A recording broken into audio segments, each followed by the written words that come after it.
કામની વાત એવી છે, ખ્યાલ આવે?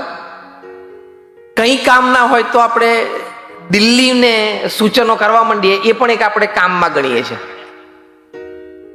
જે કંઈ ટીવી ચેનલ ન્યૂઝપેપર વાંચ્યું હોય તો દિલ્હીને પણ આપણે સૂચનો કરવા માંડીએ. એટલે કામ તો સવારે 5 થી રાત્રે 12 રહે. તમારે નક્કી કરવાનું કે કેટલું કરવું છે. કામ તો દરિયા જેટલું છે.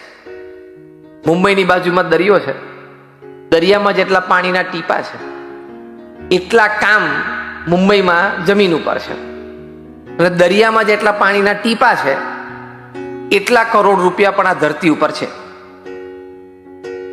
તમારે નક્કી કરવાનું છે કે તમારે આમાં કેટલું તરવું છે. ડૂબી ન જઈએ એ ધ્યાન રાખવાનું. That is called work-life balance. That is called work-life balance.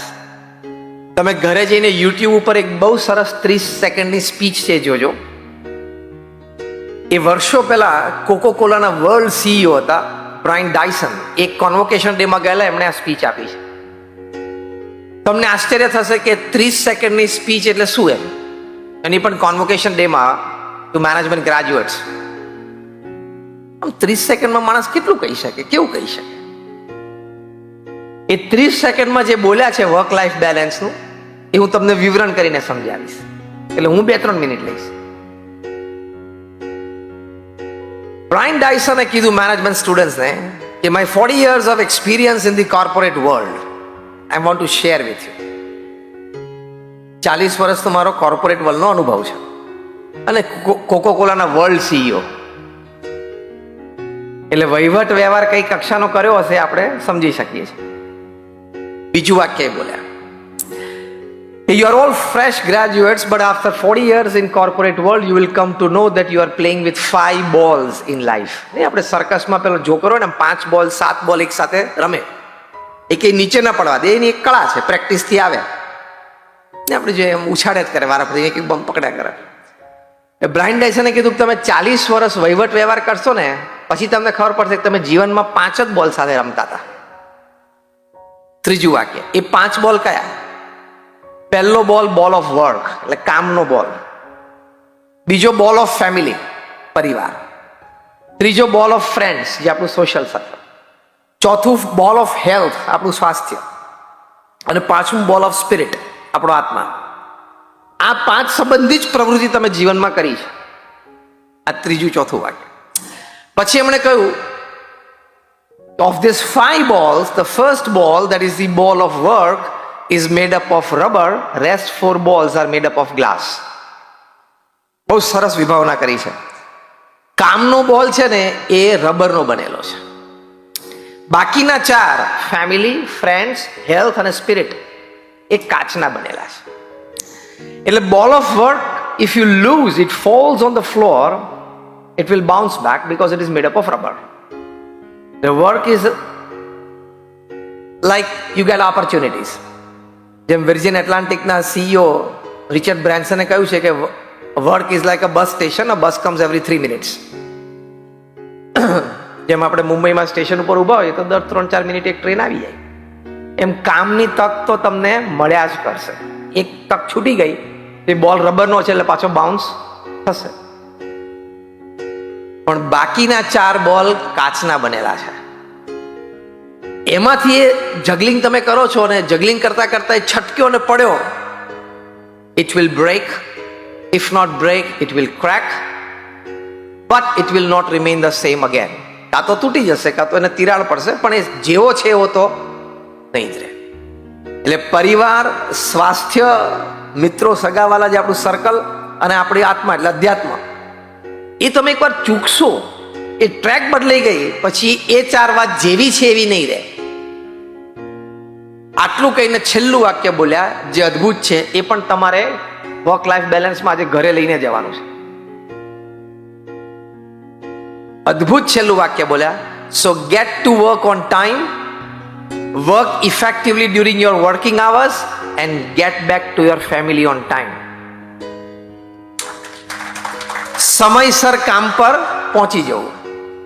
કામનો સમય હોય ત્યારે બહુ જ ઇફેક્ટિવલી, ફુલ્લી એનર્જાઇઝ રહીને કામ કરવું. અને સાંજે ટાઈમે પરિવાર પાસે પહોંચી જાઓ. 30 સેકન્ડની સ્પીચ છે. તમે બ્રાયન ડાયસન નાખજો યુટ્યુબ ઉપર, એટલે તમને આ સ્પીચ સાંભળવા મળશે એમના શબ્દોમાં, પણ અદ્ભુત છે. એટલે get to your work on time, work effectively during your working hours and get back to your family on time. આને વર્ક લાઈફ બેલેન્સ કહેવાય, વર્ક હોમ ફેમિલી કહેવાય, બેલેન્સ, વર્ક ફેમિલીનું બેલેન્સ કહેવાય. એ બેલેન્સ લઈને ચાલશો તો જીવન જીવવાની બહુ મજા આવશે. એકેય ખૂણેથી ફરિયાદ નહીં આવે. અને બેલેન્સ ચૂકશો તો ઘણા બધા ખૂણેથી ફરિયાદ આવશે. મહિનામાં 22 કે 24 આપણા વર્કિંગ ડે હોય. 4 શનિ રવિ કાઢી નાખો એટલે 22 ગણવાના. 22 આપણા વર્કિંગ ડે છે. 22 દિવસ, 22 વર્કિંગ ડે માંથી 70% વર્કિંગ ડેઝમાં you have to get back to your family by 8 PM. 22 માંથી લગભગ 16 દિવસો, 15-16 દિવસ તમારે પરિવારમાં 8 વાગ્યા સુધીમાં પાછું આવી જવું જોઈએ. બીજા જે 16 ને 6, 22 વધે, એટલે 6-7 દિવસ વધ્યા કામના, એમાં તમે મોડા આવી શકો છો. 9 વાગે પણ આવી શકો છો, કોક વખત 10 વાગે પણ આવી શકો, કોક વખત 11 પણ વાગી જાય. સમજીએ, કામ હતું, મોડું થયું, કોઈ ક્લાયન્ટ આવવાના હતા એનું મોડું થયું, ઇમરજન્સી કામ આવી ગયું, વોટ એવર. એટલે 22 વર્કિંગ ડે માંથી 6-7 વર્કિંગ ડે તમને 8 થી 11 ની વચ્ચે આવવાની છૂટ, ટ્રાફિક હતો, whatever. But let me tell you, out of this 22 working days, 70%, if 15 to 16 days you cannot come back to your family at 8 PM, you are a very poor manager of time and work. તમે સમય અને કામના બહુ ખરાબ manager છો. તમને સમય અને કામનું આયોજન આવડતું નથી. એ 22 વર્કિંગ ડેઝમાંથી 16 વર્કિંગ ડેઝ તમે 8 વાગ્યા સુધીમાં પરિવાર સાથે ના આવી શકો તો. અને હવે તો વધારે સારી વ્યવસ્થા છે ને, તમારી પાસે હાથમાં મોબાઈલ, એટલે તમારી 30-40% ઓફિસ તો તમારી ભેગી જ છે. As simple as that. એટલે ત્રીજો નિયમ તમારે આ લેવાનો કે હું 22 વર્કિંગ ડે છે, 4 શનિ રવિ આપણે કાઢી નાખ્યા, 22 વર્કિંગ ડે છે, એમાંથી 16 દિવસ હું 8 કે 8 પહેલા પરિવાર સાથે આવી જઈશ. કેટલાને આ વાતમાં આમ તથ્ય જેવું લાગે છે, કે આમ કરવા જેવું લાગે છે? હાથ તો ઘણા બધા ઊંચા કર્યા. એ ખાલી મેં ઊંચો કર્યો એટલે સામે બધા રિસ્પોન્સ આપ્યો. સાચું બોલજો. હા, એટલે તો ધન્યવાદ છે, પણ આ તો મિનિમમ લિમિટ સેટ કરું છે. એટલે મેં હાથ ઊંચો કર્યો ખાલી રિસ્પોન્સ આપવા માટે નહીં ને. ટૂંકમાં દવાની જગ્યા પ્લેસિબો નથી ને, પેલું પાણીનું ઇન્જેક્શન નથી ને, ડિસ્ટિલ.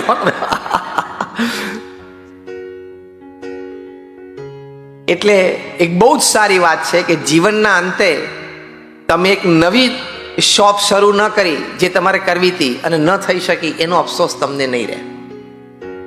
જીવનના છેલ્લા વર્ષોમાં તમારે મુંબઈ સિવાય બીજા શહેરમાં પણ તમારે ફાર્મસી ઓપન કરવી હતી પણ ન થઈ શકી કદાચ કોઈ કારણોસર, એનો અફસોસ નહીં. એ બધાનો અફસોસ એ કાર્યકાળમાં હોય છે જે તે સમયે. જીવનના અંતે આ બધા કોઈ અફસોસ નથી રહેતા. જીવનના અંતે અફસોસ એટલા જ રહે છે કે પરિવાર સાથે મારે જેટલો સમય આપવો જોઈતો હતો, હવે મારા દીકરા દીકરી મોટા થઈને હવે પરદેશ ભણવા જાય છે, પરદેશ સેટલ થાય છે, એ નાના હતા ત્યારે મારે જેટલો સમય આપવો જોઈતો હતો, એના ઇનોસન્સ અને ક્યુટનેસનો જે મારે આનંદ લેવાનો હતો, એવું ન લઈ શક્યો. આના અફસોસ હોય છે. મારા જીગરજાન 2-5 મિત્રો હતા, એને ખાલી હું વર્ષમાં 2-4 બર્થડે કે એનિવર્સરી કે દિવાળી એવું 2-4 વિશ કરતો હતો. મારે જેટલું એની સાથે બેસીને વાતો કરીને આનંદ લેવો હતો ને, એટલે હું ના લઈ શક્યો. You will regret not enjoying this relationship. You will not regret a new business not set up. આ સિદ્ધાંત છે. મેં એક નવો બિઝનેસ ઊભો ન કર્યો એનો અફસોસ જીવનના અંત સમયે નથી રહેતો. અંત સમયે મારા મિત્રો, સગા, નજીકના, જેની માટે મને પ્રેમ અને આદર હતો અને એ લોકોને મારા માટે પ્રેમ અને આદર હતો, એની સાથે મેં યોગ્ય સમય વિતાવ્યો. એટલે આપણે વર્ક લાઈફ બેલેન્સ રાખવાના. ખ્યાલ આવ્યો? એટલે 11 વાગ્યા સુધી ને 12 વાગ્યા સુધી ફોન ચાલુ રાખવાની જરૂર. આમ નથી બોલતા બોલતા તો વજન પડી ગયું નહીં? રાત્રે 12 વાગે સુવા જાય ને તો છેલ્લે એક વાર ચેક કરે કંઈક છે, ઓન કરે ને લીલું બટન ઓન કરે ને લાલ બટન એટલે યુટ્યુબ ને લીલું બટન એટલે વોટ્સએપ. ચાર્જિંગમાં મૂકી દે. સવારના પોરમાં ઉઠીને પહેલું જ કામ, પથ્થરની બાજુમાં ચાર્જ થતો હોય નજીક, પ્લગ કાઢીને જોવે, આમ બટન, લીલું બટન દબાવે, આમ મેસેજ આવે 70-80, ખુશ થઈ જાય. રાત્રે 11 ને 12 વાગ્યા સુધી તમે મોબાઈલ ચાલુ રાખો છો, મૂર્ખામી છે. This gadget is made to serve us. The reverse has happened. We have become the slaves of this gadget. આ રમકડું છે ને એ આપણી સેવા માટે બનેલું છે, આપણે એના નોકર નથી. અને 10 વાગે મૂકી દેવાનો બાજુ પર. ચેક તો કરો 2-4 દિવસ કે કોઈ અગત્યના ફોન નરેન્દ્રભાઈના કે મુકેશભાઈના આવે છે કે નહીં, તમારી ચેક કરો. તમે જે આ નામમાં જે સમજ્યા હોય, 10 વાગ્યા પછી કેટલા અગત્યના ફોન છે, ઇમરજન્સી, અને કદાચ કોઈ આવ્યું તો એ કામ કાલ સવારે થઈ શકે છે એવું હોય, તાત્કાલિક કરવું પડે એવું ના હોય, એવું કેટલું છે. આજે રાત્રે 10 વાગ્યાથી તમે ચેક તો કરો. તમે માની બેઠા છો કે મારે 11:30 ફોન ઉપાડવો પડે, ચાલુ રાખવો પડે, 11:45 કોકનો ફોન આવે તો. એ તું માની બેઠો છું, કોઈનો નથી આવતો. એ તારી જાતને અગત્યતા આપી દીધી છે. 12 વાગ્યા સુધી ફોન ચાલુ રાખવાની કઈ જરૂર નથી. તમને એમ ક્યારે પીએમઓ માંથી કદાચ ફોન આવે અને અગત્યની કઈ વાત હોય ને હું આ માહિતી મારી પાસે હોય ને પીએમઓ ને ખબર પડે ને મને તાત્કાલિક જેપીસી જોઈન્ટ પાર્લામેન્ટરી કમિટીમાં મેમ્બરશિપ માટે બોલાવે અને 12 વાગે પ્રધાનમંત્રી કાર્યાલયમાંથી ફોન આવે, હું ના ઉપાડી શકું તો દેશના નાગરિક તરીકે મારી દેશની અસેવા થઈ જાય, એવું માને છે તું? તારા જેવા એની પાસે 140 કરોડ છે, જેમને બોલાવાના હોય છે ને બોલાવી લે છે. પીએમઓ માંથી, પીએમઓ દ્વારા, ઈડી દ્વારા, સીબીઆઈ દ્વારા, જેને બોલાવાના હોય બધાને બોલાવી લે ટાઈમે ટાઈમે. તું સુઈ જા 10-11 વાગે, તારે કાલ સવારે 8 વાગે દુકાન ખોલવાની. Work life balance. રાત્રે 8 વાગ્યા પછી કે 8:30 વાગ્યા તમે ઘરે આવો, શાવર લો, 8:30 તૈયાર થઈ જાઓ ફેમિલી સાથે. રાત્રે તમારો 8 થી 10, 10:30 નો સમય ફેમિલી માટે જ છે. તમે કેટલા માનો છો કે રાત્રે 8 થી 10 નો મારો સમય, એ સમય ઉપર મારા પરિવારનો હક છે? Rays your hands. આમ ઊંચા હાથ રાખો ને, બરોબર આમ જોવું, સ્કેન કરવું, આમ તો સ્કેન કરવું પડે ને આમ બરોબર. બધા તમે માનો છો કે મારા જીવનમાં રોજ રાત્રે 8 થી 10 નો સમય, પછી એમાં સાથે ભોજન લેવું આવી ગયું, સાથે બેઠા વાતોચીતો, કદાચ કોઈ એક સારો ટીવી પ્રોગ્રામ તમે ફેમિલી સાથે જોયો. ટૂંકમાં રાત્રે 8 થી 10, 10:30 સુધીનો સમય એ મારો સમય નથી, મારા પરિવારનો હક છે, મારા બાળકોનો હક છે, કદાચ કોઈ હોય તો મારા પૌત્ર નાના હોય તો એનો હક છે. When you start believing that every day from 8 p.m. to 10 or 10:30 p.m. my time is not my time, it is family's right on my time, you have enjoyed life. તમે જીવનમાં ખૂબ આનંદ લઈ શકશો. અને હું પ્રોફેશનલ્સને વાત કરું ત્યારે એક વાત કરું છું, the amount of money that you have in your bank account when you die is the extra work you did, you shouldn't have done. And if at all you did, you should have used it for a good cause. તમે મરો ત્યારે તમારા bank એકાઉન્ટમાં જેટલા પૈસા હોય ને એટલું એક્સ્ટ્રા કામ તમે કર્યું જે કરવાની જરૂર નહોતી, પણ કદાચ ફાઇનાન્શિયલ સિક્યુરિટી માટે તમે કર્યું, તો તમે જાવ એ પહેલા એનો કંઈક સદુપયોગ કરી નાખવાનો હતો. આ બધા વિચારો સાથે તમે વર્ક લાઈફ બેલેન્સ જીવી શકો. હું જે સંસ્થામાંથી આવું છું, BAPS સ્વામિનારાયણ સંસ્થા, પ્રમુખ સ્વામી મહારાજ, જેનું નામ તમે કદાચ બધાએ સાંભળ્યું હશે, એમણે આ સંસ્થા વિશ્વવ્યાપી બનાવી. અમે BAPS સ્વામિનારાયણ સંસ્થા, we are one of the largest NGOs of the world. યુનોમાં, યુનાઇટેડ નેશન્સમાં અમારી સંસ્થાને સ્થાયી પરમેનન્ટ સીટ છે NGO તરીકે. અત્યારે અમારી BAPS સંસ્થામાં અમે 1800 hospitals, hostels, schools, colleges, community centre, સંસ્કાર કેન્દ્ર, હરિમંદિર, મંદિર કરીએ છીએ. એટલે કે એનો વહીવટ, વ્યવસ્થા કરીએ છીએ. 1800 એકમો અમારા ચાલે છે અને શુદ્ધ વ્યવહારથી. ગુજરાતના ચેરિટી કમિશનરે કહ્યું કે 94,000 ટ્રસ્ટ છે ગુજરાતમાં, એમાં સૌથી ચોખ્ખો વહીવટ હોય તો એ BAPS સંસ્થાનો છે. એટલે હોસ્પિટલ, હોસ્ટેલ, સ્કૂલ, કોલેજ, નવી સ્કૂલો થાય છે પાછી, hospital, hostel, school, college, community centre, મંદિર થઈને અમે 1800 સંસ્થાઓ ચલાવીએ છીએ. તમે બધા દાદરમાં મંદિર જોયું હશે, રેલવે સ્ટેશનની સામે, એને એક એકમ કહેવાય. એની પાછળ અમારું યોગી સભાગૃહ છે. 10 માળનું બિલ્ડિંગ, 3,500 માણસ બેસી શકે ઓડિટોરિયમ છે, એટલે 2 થયું. એવી રીતે 1800. ગાંધીનગર અક્ષરધામ જોયું છે બધા? હા, એ 3 નંબર થયું. એવી રીતે 1800. એટલે હવે તમને ખ્યાલ આવે 1800 કેવી રીતે થાય. આપણે 1 કે 2 ફાર્મસી હોય કે આઉટલેટ હોય તો સાંજે ગાંડા થઈ જવાય છે ને. પ્રમુખ સ્વામી મહારાજે 1800 માંથી 1300 એકલા હાથે ઉભા કર્યા. પ્રમુખ સ્વામી મહારાજે 1300 જમીનો ઉપર 1300 સંસ્થા ઉભી કરી. 1 મેન શો, 1 મેન ઓર્ગેનાઇઝેશન, એક વ્યક્તિ સંસ્થા. આનું કોર્ડિનેશન કરવું. સંસ્થાઓ તો બાંધીએ પણ પછી એને ચલાવવા માટે યોગ્ય વ્યક્તિઓ મળવા. તમે સારામાં સારા અને મોટામાં મોટા બિલ્ડરને ઓળખતા હોય ગુજરાતના, મુંબઈના, એને પૂછજો કે આંખથી 1300 જમીનો જોઈ છે ખરી? એને પૂછજો. એટલે અહીંથી છેક તમે સૌરાષ્ટ્રમાં કે કચ્છ જતા હોય તો રસ્તામાં આમ ડાફોડિયા મારે એવી રીતે નહીં, પર્પસફુલી કે ભાઈ આ જમીનને કંઈક તપાસ કરો, કંઈક હોય તો કંઈક કરીએ, એવા પર્પસથી. નોબડી. પ્રમુખ સ્વામી did 1300 projects on 1300 lands. અને બધા non commercial, non residential project, બાંધીને વેચવાના નહોતા. દિલ્હીનું અક્ષરધામ યમુના નદીના કિનારે 110 એકર ઉપર છે અને એ આજથી 20 વર્ષ પહેલા બંધાઈ ગયું. અને એ પથ્થરનું બાંધકામ છે. અત્યારે કોકને તમે દિલ્હીમાં યમુના નદીના કિનારે 110 એકર જગ્યા ગિફ્ટમાં આપો ને તો એની છાતી બેસી, હવે આનું કરવાનું શું મારે? અને તમે કન્ડિશન મૂકો ને કે 5 વર્ષમાં પ્રોજેક્ટ પૂરો કરવાનો, બધી FSI વાપરવાની, તો ગાંડો થઈ જાય. પ્રમુખ સ્વામી did it 20 years back, 25 years back. આમનો આંકડો એમની 51 વર્ષની ઉંમર પછીનો છે, કારણ કે 51 વર્ષની ઉંમરે ગુરુપદે આવ્યા. આપણે શું સમજીએ છીએ મુખ્ય મુદ્દો? Work life balance.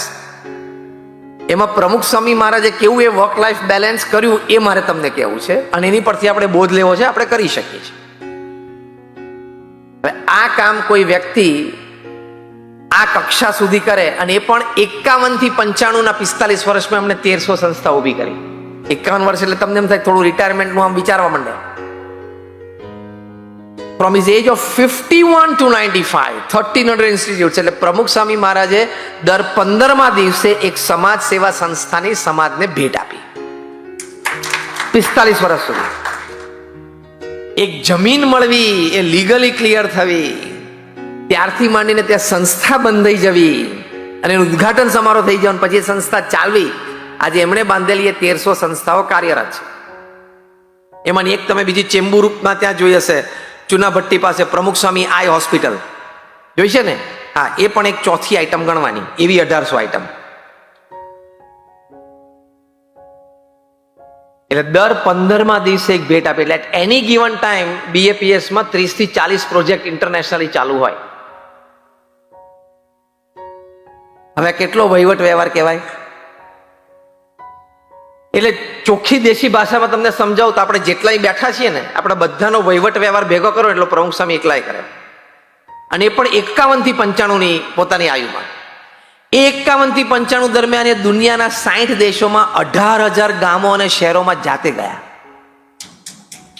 વ્યક્તિગત જીવનમાં ચારિત્ર્યની દ્રઢતા માટે કે પછી આવી રીતે સંસ્થાઓના નિર્માણ માટે, સેવા ભાવનાઓ પ્રગટ કરવા માટે, પારિવારિક મૂલ્યો સિંચવા માટે, આપણા સનાતન હિન્દુ ધર્મના સિદ્ધાંતો પરિવારોમાં દ્રઢ કરાવવા માટે 60 દેશોમાં 18,000 ગામો અને શહેરોમાં જાતે ગયા.